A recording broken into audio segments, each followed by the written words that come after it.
From the New York Times, it's The Headlines. I'm Tracy Mumford. Today's Wednesday, April 8th. Here's what we're covering.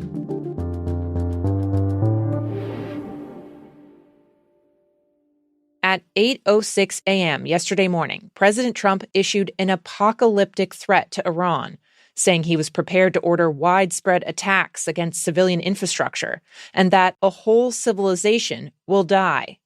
Just over 10 hours later, he backed down from that threat, announcing on social media that the U.S. and Iran have reached a 2-week ceasefire deal.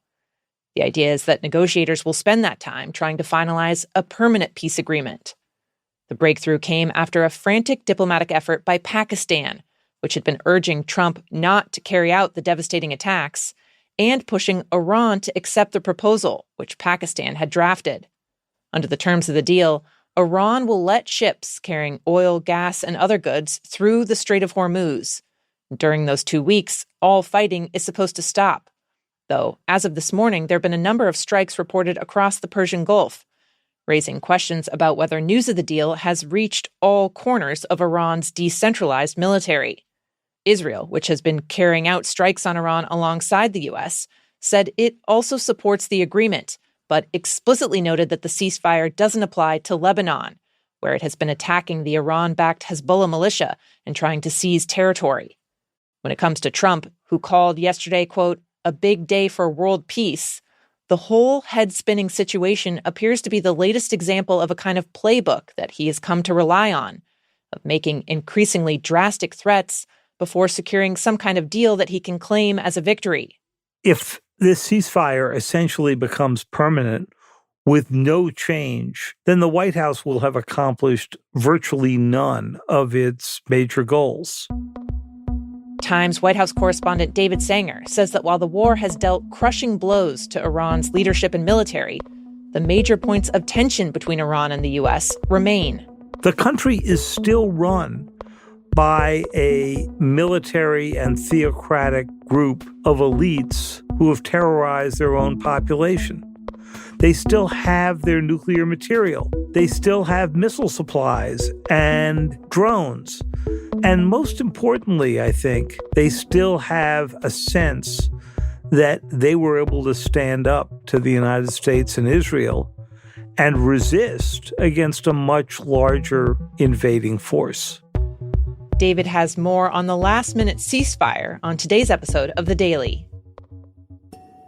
Meanwhile, The Times has learned new details about President Trump's decision to go to war in the first place. My colleagues Maggie Haberman and Jonathan Swan conducted extensive interviews on the condition of anonymity to get the inside story of the closed-door meetings and internal White House discussions that led up to Trump's go order.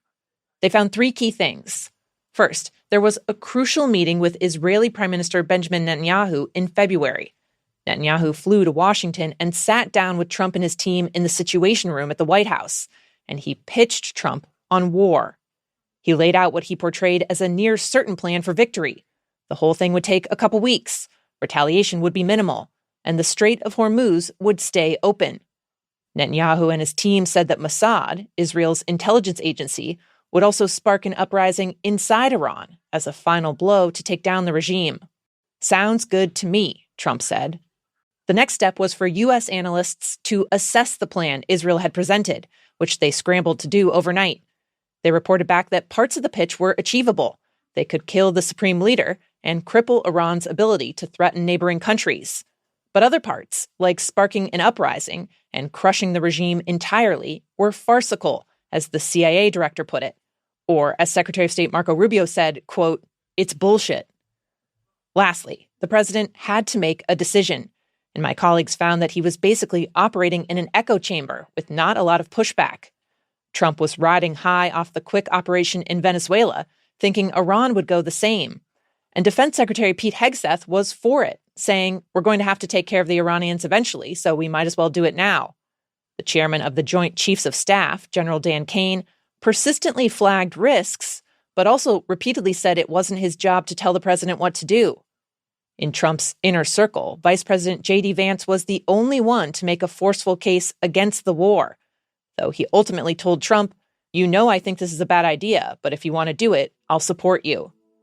The next day, Trump gave the final order. You can find Maggie and Jonathan's full reporting in the Times app or at nytimes.com. And one last update on the war, which has shaken the global economy. Markets surged in response to yesterday's ceasefire agreement, and the price of oil dropped sharply as investors are cautiously optimistic that oil and gas will start moving through the Strait of Hormuz again.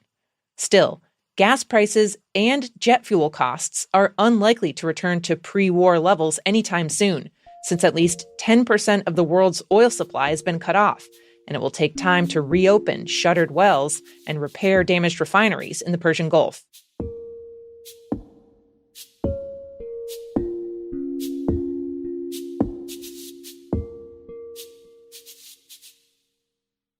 In Silicon Valley, major tech companies have been rushing to release the latest and greatest AI models, promising each one is more accurate, more capable, more useful than the last. Yesterday, Anthropic announced it has a new one, but claimed that it's too powerful to be released to the public. It turns out the model, known as Claude Mythos Preview, is really good at finding security vulnerabilities in software. In theory, that's great. It can help developers identify and patch weak points in their systems. But that means it could also be used to identify and exploit those same weak points. Anthropic claims the model has already identified thousands of bugs and vulnerabilities, including in every major operating system and browser. For that reason, Anthropic says it's only giving the model to a limited group of tech companies, including Apple, Amazon, and Microsoft, so that they can shore up their defenses. Now, claims about a wildly powerful new AI model from an AI company should be taken with a grain of salt. But Anthropic is saying this could be a reckoning for the whole tech industry, and researchers who've been given access to the model have called it a significant risk. The head of one cybersecurity firm said, quote, "Imagine a horde of agents methodically cataloging every weakness in your technology infrastructure constantly."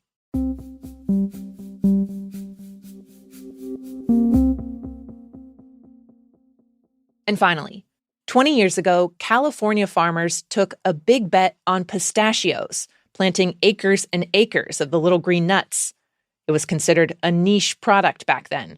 It had been around, but it wasn't a huge business in the U.S. The world's supply pretty much came from Iran, which, I'll get to that. For a while, it wasn't clear the bet would pay off. One pistachio farm executive said there was a market for the nuts as a salty snack, but that was kind of it, just a one-trick pony. For the kernels, the ones out of the hard shells, he said you couldn't even give them away. But then... Oh my God. This is the best Dubai chocolate I've ever had. Pistachios started having a moment. Oh, look at the inside. Look how beautiful that is. Dubai chocolate, which is filled with pistachio cream, went viral around 2023. Wellness trends have also hyped the nut as a protein-rich food. Those factors led to a 60% upswing in global pistachio imports. Today, there are 6 times as many acres of pistachio orchards in California than there were in the early 2000s. Meanwhile, Iran has lost its pistachio dominance, and that was even before the war started, which has snarled shipping. All of this has turned the U.S. into the world's largest producer and exporter, with California as the pistachio king. Those are the headlines. I'm Tracy Mumford. We'll be back tomorrow.